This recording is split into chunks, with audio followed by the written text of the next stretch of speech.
All right, so you're taking the real estate classes, which is great. As I mentioned before, this is kind of a lengthy process. You're going through all these different things.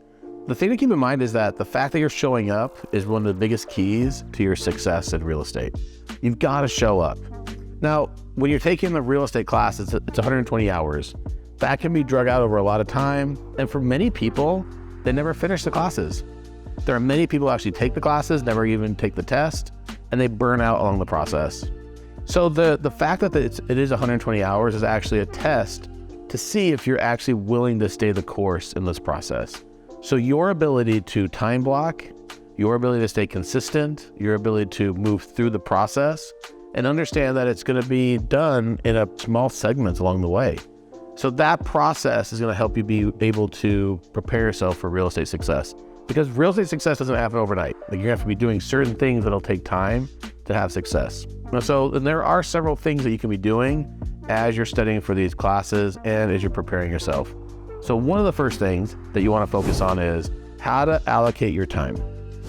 So you want to be able to understand, if you're going to be taking 120 hours, how can you break that down?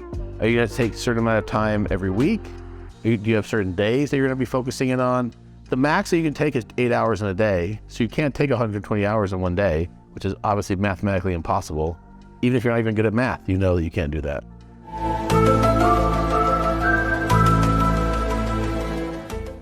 So you've got to just be understanding that, all right, I'm going to block out time. I'm going to stay consistent on this, and I'm going to move through this process. And the thing I would highly recommend is, in each of your chapters, you're going to see some keywords that are bold-faced. You're going to have different things on the beginning of the chapter. We're going to talk about these key concepts and ideas. At the end of the chapter, it'll kind of lay out some key terminology and vocab words. Just highlight those and make sure that those stay fresh, because that's the main stuff that you're going to be looking at as you're going back and reviewing the key concepts and vocab, and making sure you're prepared for those different segments.